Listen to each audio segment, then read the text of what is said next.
Welcome to the Successful Nurse Coach podcast.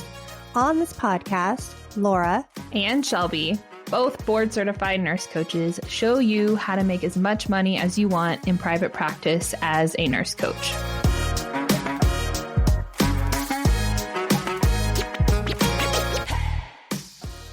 All right, welcome to the Successful Nurse Coach podcast. Today is Laura, and I have a beautiful guest to bring to you today. I'm so grateful that she said yes. Daphene Marshall is here with us today. She is one of our preceptors in our preceptor program. She's been with us, for almost 8 months, probably. And let me tell you a little bit about her. She is originally from Brooklyn, New York, but she now is living in Valley Stream, Long Island. She's been a registered nurse for more than 35 years, mostly in the Neonatal ICU. She has a master's in nursing and health administration, and she's also a graduate of the Nurse Coach Collective in May of this year, 2022. The first time I met Daphene was at the conference, and she doesn't know I'm going to tell this story, but I'm going to tell the story of how I first noticed her. And this was something I was co-facilitating, helping them out with. And I think it was the first night or second night, and there was music and dancing. And I'm an energy girl. I'm an empath. I follow the energy. And I found myself next to Daphene with a lot of other nurse coaches just wanting to be near her, when we watched her dance with her eyes closed. And it was one of the most transcendent experiences of my entire life. Wow. I didn't remember you were there. Oh, I was there. I was hanging on the fringe, just in awe, and also observing how everybody responded to you with just curiosity. And from an energy standpoint, there's something divine about you when you're dancing in that way, because it's so embodied, which is actually the true nature of who we are. And we never, as humans, we just don't get to see that very often. It's what you would see with somebody who's an opera singer or a prima ballerina, or there's this element of embodiment that I think we all want, but I witnessed that day. That moment, oh my God, that moment was a lot. For me, it was the first time that I danced with that kind of embodiment, as you mentioned, in years. And I always talk about how free dance makes me feel. And I specifically, at that moment, I remember doing that with my eyes closed. And I did it with my eyes closed because I did not want to see who was looking, because I wanted to allow myself to be free. Right. Yeah. And if I would have watched, and if I would have seen people looking at me, I would have created stories as to what they were thinking about me. Yeah. So I made sure to keep my eyes closed, and I felt like I was dancing a really long time. But when I did open my eyes, I think at some point the music calmed down, and I did open my eyes. I did notice that people were gathered kind of around me, kind of thing. And a lot of people spoke to me that whole weekend about that moment. But I really did not know you were there. So, I knew you were in the house. I didn't know you were there. So, yeah. Yeah. So, I've experienced you there. And then I think you had just joined our program before that. And then I've been on calls with you. And we had just checked in before we pressed record. And you don't have a paid client yet. You said you're kind of being inconsistent, and yet you show up super powerfully in our group. I challenged you to do your motivational minute, which you've been doing, which I've been watching. Every time I do that, I think about you, because I do it with, this yesterday, I actually did it live, for the first time. Usually I do it as a pre-record, and I do it even when I do it as a pre-record, I made sure to only do it one shot. I don't do it 3 and 4 times purposely, right? And I'm because I'm that perfection. I think all nurses do that. We do that perfection thing. And if I do it 100 times, and I have to tell you, every time I look at those things, the motivational moments, one or two of them make me cry. Why? Because I knew what I was feeling at the time that I said it, or what I'm saying is I look at it I'm like, oh my God, look at my eye, or oh my God, look at what I'm wearing. Oh my God, I didn't see that. That is what goes in my head while the thing is going on. But I cannot tell you, every time I go out, somebody somewhere goes, I've seen you. I look forward to your motivational moments. And that really blows my mind, because it reminds me of one of your podcasts where you guys talk about there are more lurkers than there are commenters, right? Right? Absolutely. And there's a lot of people who I know have not commented on those posts, but they say they see it every time. Yeah. Yep, there are lurkers out there. They don't follow or interact with your posts. They just watch from the distance. A lot of people feel more comfortable that way. And honestly, I've had a lot of clients reach out to me and say, hey, do you do coaching? Because they've been watching me for years and I've never seen their name as any, like, I wouldn't know it. So I know that to be true, and we see that in our programs with our clients. I feel like just observing you, and you were just recently, this was reflected back to you by another nurse coach, is that you feel like you should be on stage. I feel like part of your gift is through being embodied in the way that you are and speaking the way that you speak, it gives others permission to also embody who they are.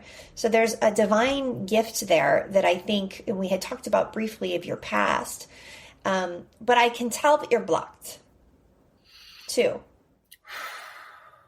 It is, I've heard myself repeat this a few times in terms of, it is difficult to know that I am gifted with something.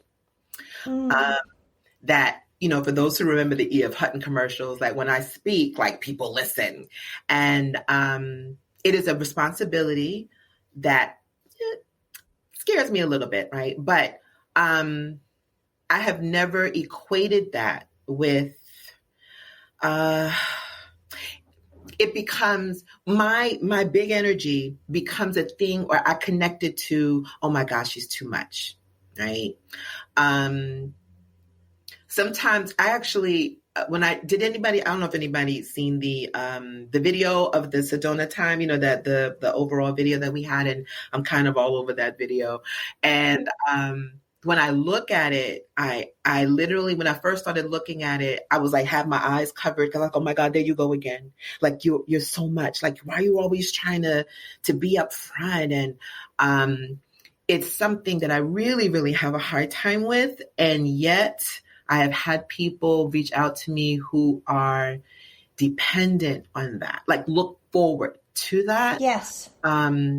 And so one of the reasons that I believe I'm having difficulty with the consistency factor is I'm always battling my connection of feeling team too much with my responsibility, my spiritual and universal responsibility to release my gift to the world. Yes. That's a big thing to straddle. Yeah. Those two competing narratives. Is constant. Based on based on the stories you told me about your past, there's some very evident moments in your life that were extremely painful where this was planted. This is from, and you told me, do you mind if I share how old you are? Please do. Please tell us. Okay. Fine.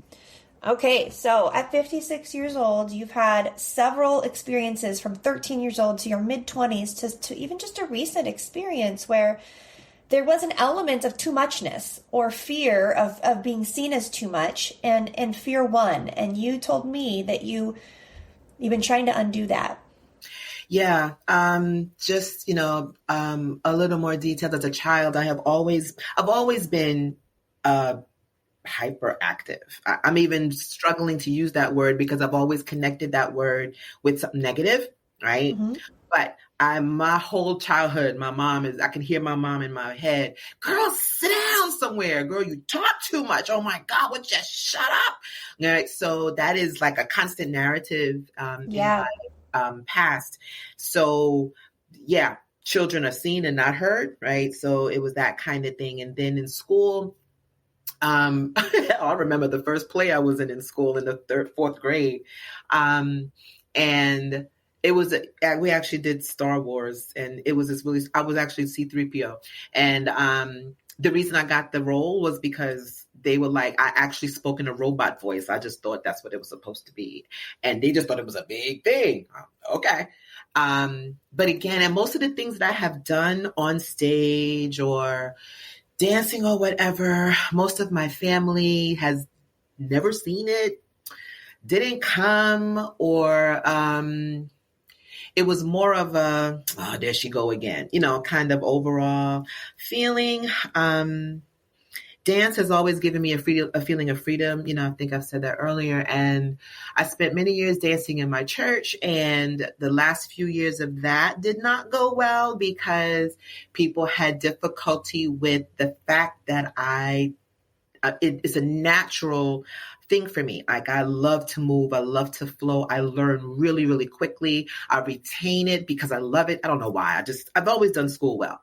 And, people began to, the same people, I feel like, they said when Christ was coming down, like, they were saying, Hosanna to the highest, and the next day they crucified him, right? So it's like how I felt, like, so the same people who were saying to me, oh my God, I'm so glad that you're here. I love learning from you, and you're so this and you're so that, were the same people going, who the hell does she think she is? And she's always, oh my God, there she goes again.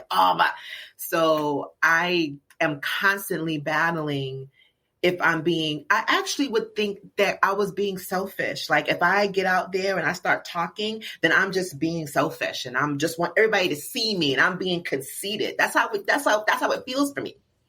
So, I'm really trying to learn to battle that. And so those days where I feel good, I make the connections. I'll step there, I'll do those things. And then as soon as it happens, that inner critic is like, yeah, there you go again. You thinking people want to be in your company. You think people want to listen to you all the time. And, it's exhausting. Yeah. So, as an ex-drug addict and broken relationships and went bankrupt, and like my past homecoming queen turned into a drug addict, like incredible highs, incredible lows. I just realized that we're not our past. We create ourselves. And I'm wondering if you're ready to let go of some of these past experiences and create the Daphne who can dance without that other voice. I am.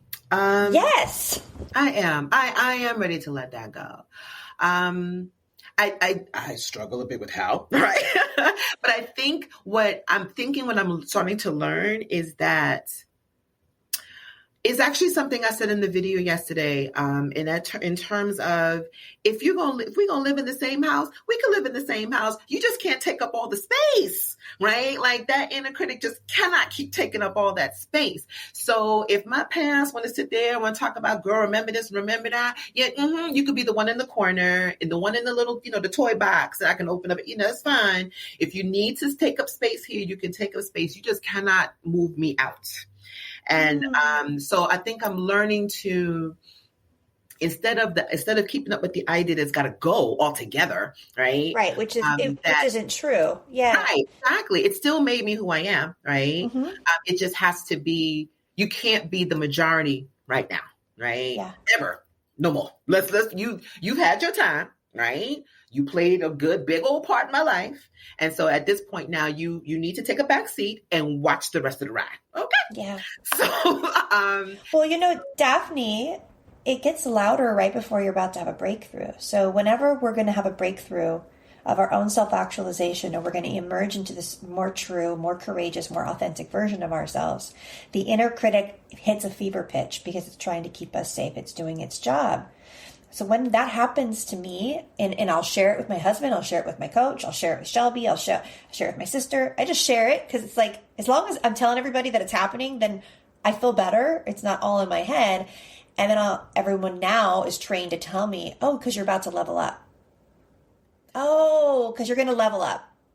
I struggle there. I mean, that's really a good talk about, a good example of the people you surround yourself with, right? Yeah.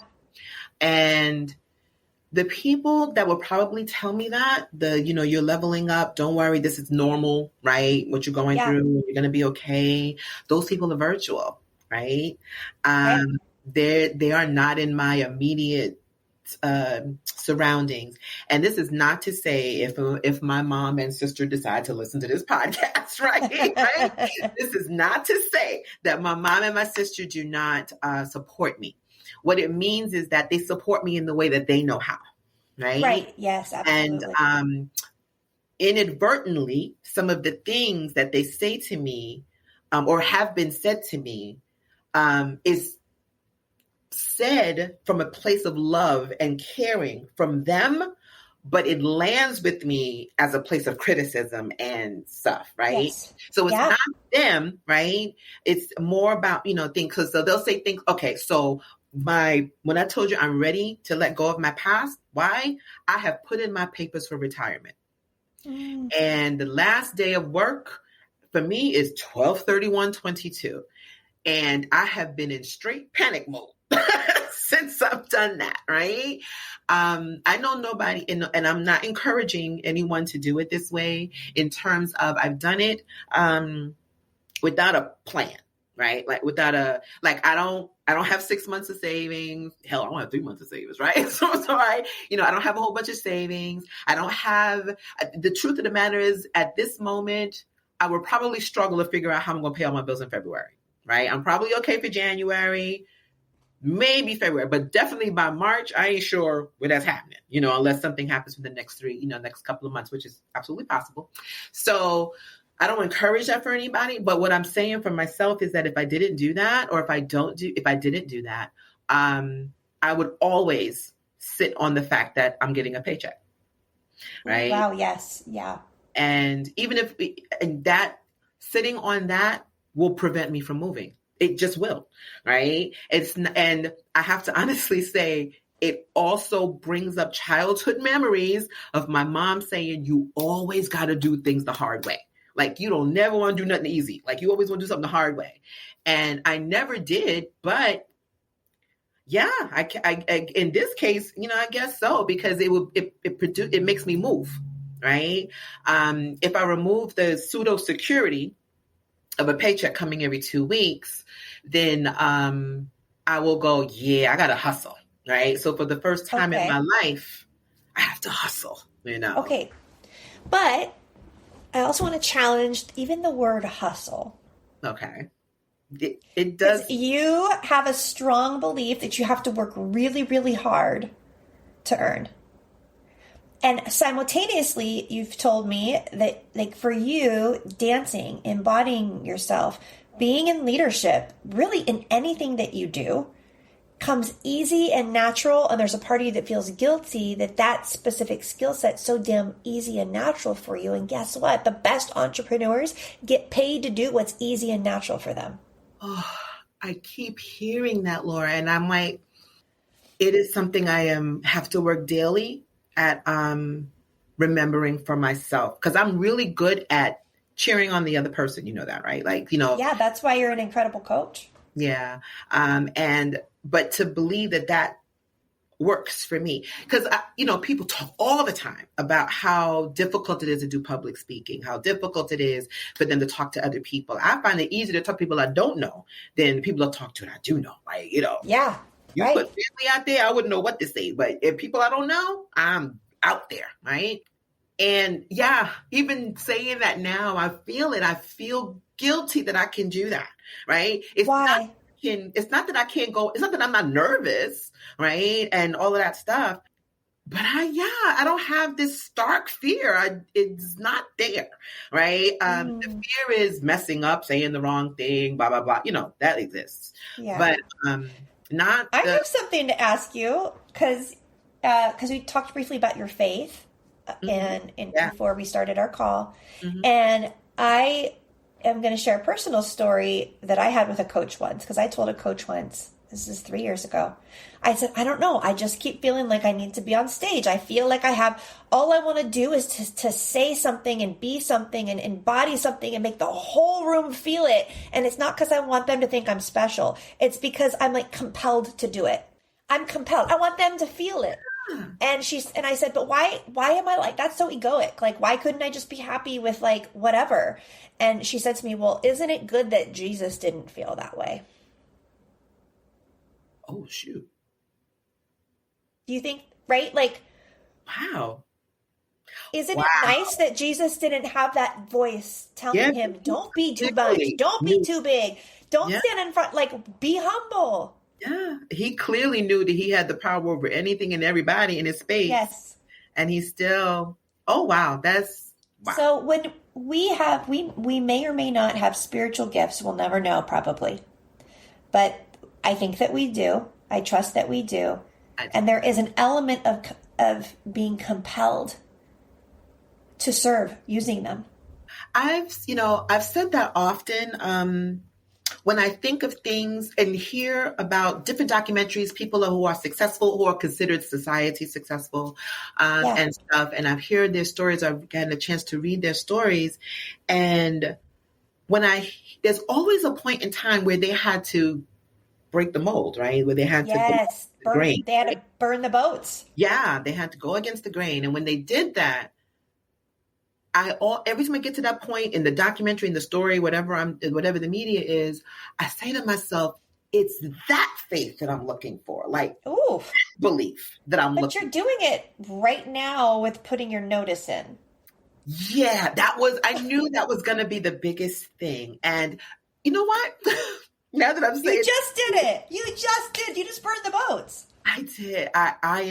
It is burning. And what's funny is that I have to tell you, it's like it's running around the job now, right? So people are leaving that, you're leaving. And I'm like, yeah, I've been a nurse for over 35 years, but I've been at this job for over 25. And so they're like, oh my God, I can't believe you're leaving. And at least a handful of my coworkers are like, oh my God, I can't believe you're going to do that. They're like, you're so lucky. You're so this and you're so that. And I've actually had one come to me who goes, I'm loving where you're going with your life. Can we talk? Yeah. And we actually met for lunch, and she actually was crying, but I left in tears as well, because she just wanted to have permission to do something different with her life. Right? Yeah. She has these beautiful ideas, and I have been on like a soapbox, like, you can do it. Right. And, that is, I have another young lady telling me, she was like, I'm going to be watching you because I know you're going to do, these things. And I'm like, okay, no pressure. But, but I'm loving that the freedom is literally on the other side of the fear. Like, the biggest thing for me right now is the fact that I put the papers in. The next biggest thing is going to be the day my last actual working day, I think, is 12/22. And walking out that place for the last time is gonna just makes but to go back to what you were originally saying about that word hustle, I do have to say that I've been trying to find a word that works better, because hustle makes me feel like, it makes me feel limited. Like I have to, it makes me feel like I don't have choices. I gotta. And you're in a rush. Like I'm in a rush, or I don't like that.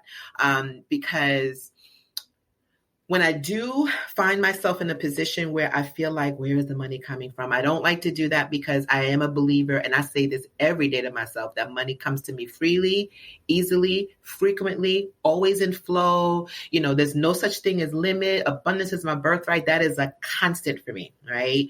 And when I get to that point where I feel like I'm limiting myself to what money is supposed to be, I remember I'm still a nurse. I have so many resources, right? Yes. Like some nurses, some people feel that, oh my God, if I have to go back to bedside nursing, it's the worst. I don't see that. I see that as a blessing, that you can go back to nursing, right? You don't have to come back as a full-time job, right? But it's available. Just the fact that it's available is a huge thing.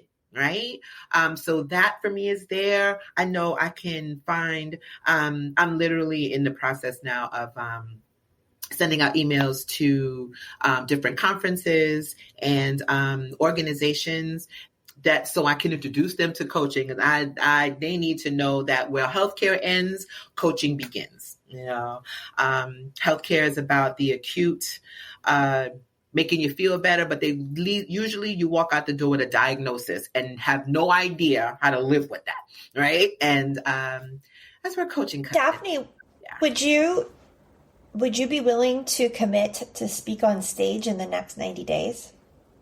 Oh, yeah, absolutely. Yeah. I would. Let's find a stage. How do we find a stage? It's a solvable problem. Ooh, listen, the idea gives me goosebumps. I'm like, I would, yeah, I'd love to. I guess I have to figure out whose stage and where. Yes. There are strategic steps that would need to be taken, but what I want to illustrate here is the declaration of I would desire to speak on stage in the next 90 days. Is it starts to open the possibilities and all the different luck lines and pathways to make that happen, because I believe that if people are observing you and seeing you and they know that you offer a way to help them, that you'd have a full practice overnight by your being, just by your being, which is not hustle, by the way. Wow, that is oof. Okay. I'm gonna receive that. Yeah, you know what? I can do that. And I can say that I'm going to commit to speaking on the stage within the next 90 days. That's your natural habitat, by the way. That's your natural habitat. It's your natural habitat. It's where you can impact the most humans. I'm really trying to figure out why that is it's like when somebody just like randomly gives you flowers, you're like, what's this for? Right? It's like, that's how I feel. I'm like, when you said that, I'm sitting there like, I'm like, oh my God. I'm like, it's something in me that's a part of me that wants to go, yeah. Right. Yes. What's holding you back from just saying, yeah? I still have this is the past thing, right? That's making me go, who the hell? Like what? Like what the hell? And just like if you called it my natural habitat, it brings those same childhood things like, girl, sit your ass down. Like, like who do you think you ought to be speaking? Like I've spoken at a lot of family events, right? And because people say, you always talking, go ahead and say something, right? So I do, but I don't always feel like it's because I should. Does that make sense? And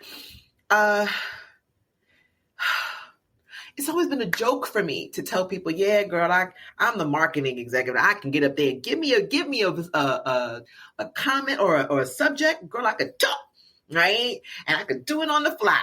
And it's been a joke, right? It's never been something that I could really make happen.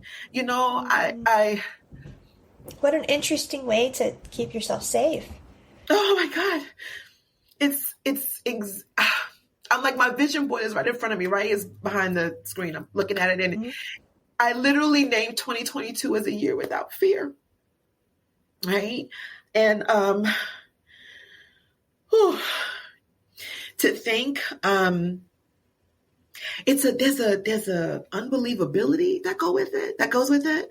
And I can really go out there and do this. Like I've spent all my life being joked about or laughed or in a bad way about, girl, you talk too much and and I'm going to make money off of talking and speaking and helping and healing, because I have been a healer all my life.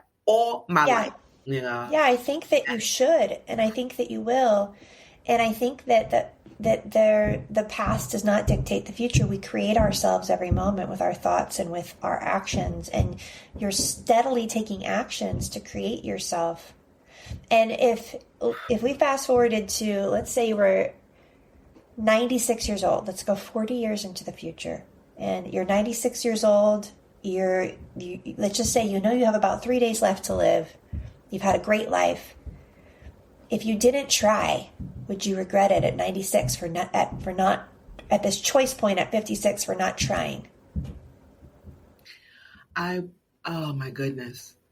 You know, it's amazing. People talk a lot about your end of life, that most people who are at end of life never talk about the things they actually did. They always talk about the things they didn't do. They didn't do. Yeah. It's the regret. Yeah. I told you the story before we started recording that when I was 14, I was entered into a contest. And my friends did it, dragged me to the audition and everything. And I passed the audition, got into the contest, went to the first rehearsal and got completely freaked out. I just totally decided that everybody in that room was way more qualified than I was, and I never returned. And I told you that was over 40 years ago. And I still regret that I didn't see what would have happened. Yeah. Me, if I would have done that, would I have been able to wear that crown of Miss Hal? It wasn't Miss, it was a Mr. Hal Jackson's talented teen? Would I have won that year? Hell, I wasn't even in the running. You know, a number of years after that, I did do another contest just to push myself through, and it was great. But the truth is, I tried to undo what happened when I was 14. And though I did make it to the end of the second one, and I did take a first runner up on my own accord, and I do pat myself on the back for that, it still didn't quite undo what I did, you know, the first time. And sometimes when I think about backing out of what I'm doing here and take it in this path that I want to be on, that I am on, and that I'm on with beautiful human beings. You know, I just love what is happening with the way nurse coaching is taking effect and causing the wave and everything. Yeah. When I think about backing out, I do think about the fact that I have come this far. Like, when I was getting my master's degrees, I had gotten to that point too. In fact, one of the professors had told us that early on, at the beginning of the program. She said, "You're going to get to the point where you're going to be like, what the hell am I doing?" Right? Right? Yes. Entrepreneurship. Totally had gotten to that space, like totally. And by the time I had gotten to that space, I had said, if I quit now, I'm going to have a lot of money that I put into it and no degree. Right? So I pushed through. So I feel the same way about this in terms of I've come this far. I've invested time and money. And if I don't do it, then I've lost. It's only a loss because I haven't finished. Right? Yeah. As long as I finish, it doesn't matter what happens at the finish line. I've completed it. I haven't lost anything. I will be learning what could be done, how I could have done it. I'm really excited, even though I have this block somewhere, right? I'm really excited on where this life goes. Like what this looks like. Creating, the thing about being a pioneer is you got to clean all the stuff out. Like you got to cut all the vines and create the path and dig the hole. And you got to do all of that. That's some hard work so that people behind you don't have to do the same thing. So everybody's all excited about being first, but there ain't nothing clean about it. Like it's all dirty, right? It's so dirty. And I just, I have my son will be 17 next month. My 17-year-old son, I want him to know that you really can create the life that you want, right? It's actually in my room. I have a thing up in my room, my bedroom, that says, she created the life that she loves, right? Yeah. And I remember looking at that, waking up before I started this journey. I remember looking at that one day and I said to myself, well, what is the life that I love? Like, what does that look like? And, that's what started this whole thing. And I was talking to somebody one day, actually, this pandemic, I always tell people, I said, the pandemic, chaos is the beautiful foundation for creativity. Like chaos causes people to think in the most incredible ways. And one day, a girlfriend of mine called me because her and her fiance had came down with COVID, and the outcome was he passed away and she did not. She's okay. But she called me because she didn't really understand how he died. So she started asking me questions and blah, blah, blah. And was able to explain to her what all the terms are, that kind of stuff. And it was her who said to me, you really need to be helping people understand like medicine, or health and stuff like that. And out of a joke, I said to her, I said, yeah, girl, I guess I'll become a health coach. But it actually was the first seed. That was the first seed because I was like, I'm really good at explaining to people what it means to have hypertension, what it means Daphne, you are an extraordinary communicator. So it doesn't really matter what you talk about. It's interesting, it's engaging, and it's well-spoken. So you are an extraordinary communicator. You'd be an extraordinary orator, which is somebody who orates on stage with spoken word. And then with your background in dance and embodiment and the passion to perform, not in a way that's egoic, but in a way that's transcendent, you have like all the perfect ingredients in the soup for an extraordinary career in coaching and speaking. Wow. And then, but it's like you just won't add the salt to the broth. Or I won't turn on the oven like something. I know. I'm going to come over to your house and turn on the damn oven. I think that, you know what? I think you did turn on the oven as soon as you put in your notice. That's what I think. I think you put the oven on because you knew. I did. And I knew I had to do that. I actually kind of tested the waters with my mom at one point and told her, I said, yeah, Mom, this is before I actually put the papers in. I was like, yeah, Mom, I'm going to retire at the end of this year. And, first she was like, wow, that's great. Because to her, 25 years means 25 years, to go watch, blah, blah, blah. Right. But clearly she's my mom. She's like, but I'm not of age. Right. And, so she's launched right into, make sure you have enough money and you got enough this and you got enough that. And I instantly was like, ooh, I don't. Right. Which is why I haven't told, when she hears this podcast, she's going to know, hey, Mom, the papers are in, but yeah, the oven is turned on. Every day that passes, I feel the heat.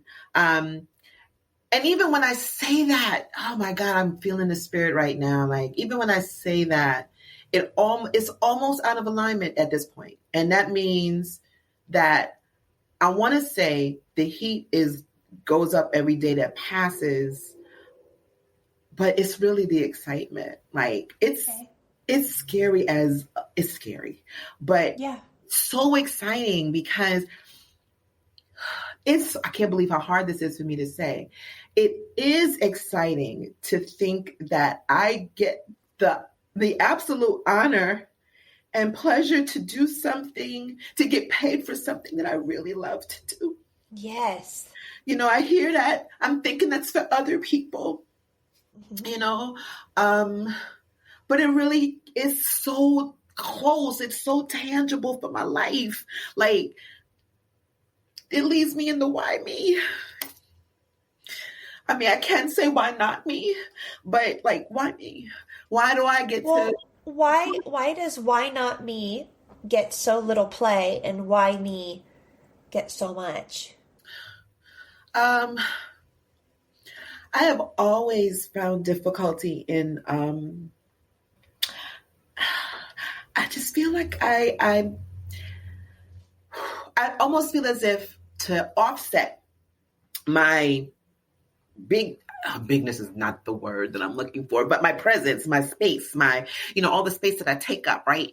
In order to offset that, I feel like I need to say that, I'm little, like I'm not deserving of that. So that's why I keep saying like, why me? Why not me? Because it's our light that frightens us the most. It's what frightens us the most is how powerful we actually are. Mm-hmm. That's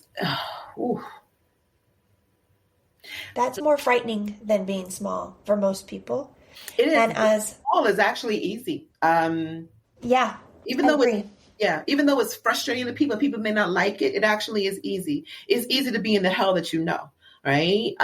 It's not to step out of that and actually change your circumstances because you have to be responsible and you have to, it's something that you need to do all the time. But I I struggle with my own self-worth. Because that's the why not me for me. Yeah, why, right. yeah, I don't know. Like, why not? I Who don't do you know. look up to? Is there celebrities that you look up to? Is there a woman celebrity that, or well-known person that you look up to? Yeah. While she was on TV, while she was doing the show, I was a fan, but not a super fan. But Oprah, in Yes. her spiritual walk, Yes. has got me like totally wide open. Yeah. I love, because it's now ringing so true for me. Yeah. And I love that. I love her. Yeah. So she right now So is a can I huge. just, I'm going to keep blowing your mind, and I know it's not going to catch up during this Coaching Call podcast episode. Okay. But there is in the field of probability and possibility. So if we think of the future as there's like these infinite amount of paths that we decide to take based on multiple choice points, choices that we make, actions that we take, inaction that we take, which is ultimately a choice. So you're at 56, we're moving forward. We've got, you've made a big decision to close the door on a particular role and job you have. Now we have these infinite paths forward into creation of ultimately being well taken care of financially while doing something that you love that comes easy for you.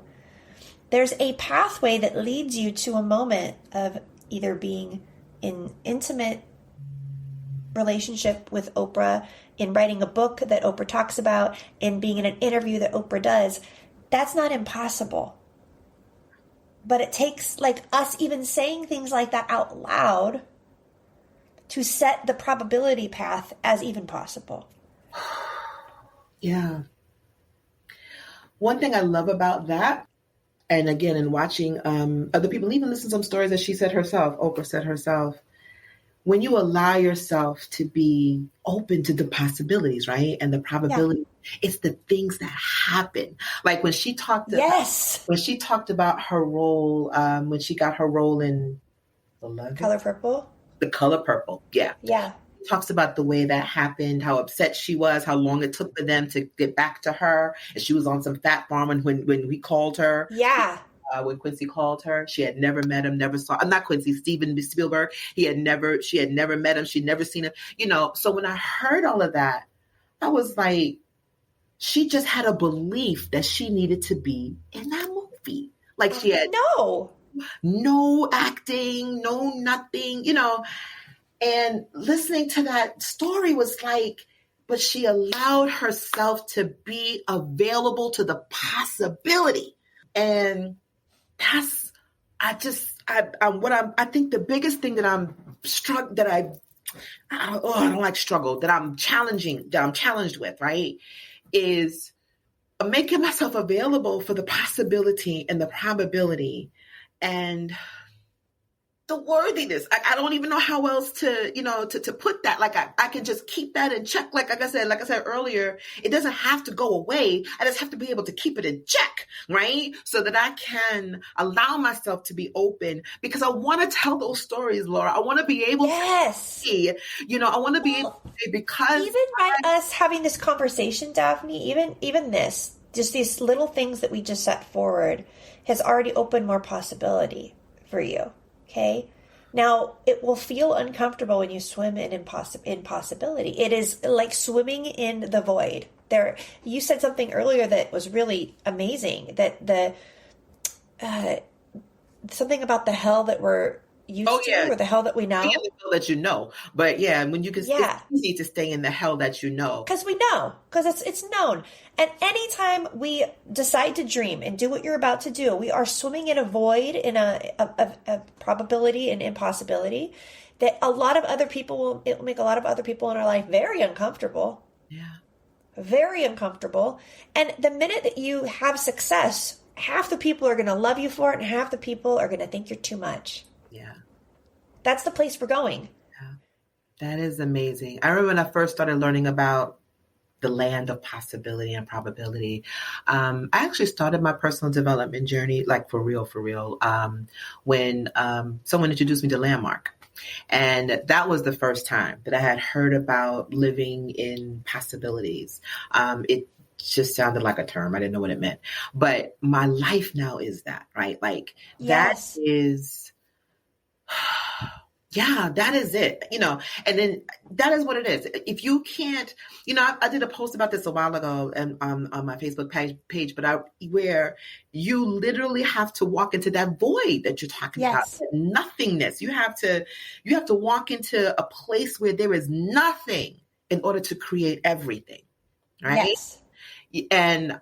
And that's what it feels like to be walking out of this. When I walk out of this job for the last time, it's like be walking out into, when you're watching these movies and stuff, and you walk into this white light of fog and stuff, right? I'm going to be stepping into the fog temporarily. Yeah, temporarily, right? And as I keep taking steps, as I take a step, the stair will show up. Does that make sense? Yes. Yeah. Well, let me ask you this, Daphne, and looking at time, we've got about 4 more minutes, and I want to know for you, how has because we've just slowly chipped away at some of these limiting beliefs, and like, I just see you emerge a little more. Like, I can feel it, I can see it, I can sense it. But how do you feel like, since the time you signed up for the collective until now, how have you changed? Oh my God. It has been, let me tell you, Sedona did it for me. Like, for real. I just think I'm loving timing. I love how universe and the timing of things, right? When I joined the collective, when I first started seeing it and I finally decided to join the collective, it was, I told you, a little woo-woo. I was like, okay. Right. It was attractive to me and it aligned with me, but because it still goes against the grain, right? I still believed in the philosophy of what it meant, right? So, so I get through it. I'm learning all these wonderful things about mindset and thought models and things I haven't heard before, right? And Sedona happens, right? Because you learn in the collective, kind of in isolation, right? Because everything's online. So when I got into a room with all of these people who believe the same thing, and the things that we were doing, to help with our belief and our understanding, it was completely transformational for me. Yeah. So I left there. How have I changed and grown? I have connected with people that in other ways I would never have seen ever. There was no reason they would ever cross my path. From all over the world, right? People came from Alaska and Hawaii, to be there. And I got a chance to connect with them and see them. And it has led me into other possibilities and watching how people are making this coaching thing work in so many ways. Like, I hope I got the names right, but I'm not sure if the things are right. But people who are out there doing it on the ocean, right? Sita and that chocolate thing blew my mind. Right? And, and how people are doing it, completely traditional in terms of one-on-one practices and but they're doing all these retreats that are happening, and I would have never seen the possibilities with that. And actually, after, I spoke to one of our other nurse coaches in terms of the corporate nurse academy, she, for the first time now, I'm not only looking at, because I came into this thing think I was going to do a one-on-one. Mm-hmm. And then I was thinking maybe some group coaching things or whatever. And not that that's out of the picture, but it's a bigger picture for me now in terms of, because I kept thinking of me speaking on stage will take me away from coaching, but it doesn't. And even sitting here talking to you has got me there. So where have I grown? My belief is growing. I'm excited about the possibilities and the probabilities. Listen, I want to be able to post into our group and go, I did it, I did it, in you and Shelby, I would have never even thought to figure out how I could live my life in this space without you guys. So It has absolutely, I just love it. It's a beautiful example of, if you just take the step and you actually just start to move, don't worry about how it's going to develop. Just move and know that it will. Just move. Yeah. Oof. I'm going to end on that because I'm going to recap what you just said. You said, just move. Yeah, just move. Just move. And it's a little bit consistently over time without quitting can earn you your master's, can create a speaking gig, really anything. You can write a book. You can have a 6-figure practice. These are not all out of the realm of possibility. I live in so much possibility that I don't relate to people that can't see it anymore. You know what, Laura? I think I'm getting there. Yes. Like, I just can't. I'm really like, if you have limitations, I'm like, oh my God. I don't have these kind of conversations anymore. I hate that. Even the people who are now coming to me that at work will say to me, oh my God, he was like, you're so lucky. I said, I'm not lucky. I'm intentional. You can do the same thing. And that's where you say, and I think we should have a coaching call to talk about this self-limiting belief that you have. Add that on. Awesome. Well, Daphene, here's what I'd love to do. I would love to give you an open invitation to come back 1 year from now, next November. Okay. And you can give us an update on all of the magic you create. Wow. Okay. Listen, absolutely. I'm going to put it on my calendar. So I'm going to be like, here, right here. But it'll probably happen before a year, I promise. It'll be absolutely. It'll be a number of successes by next November. Absolutely.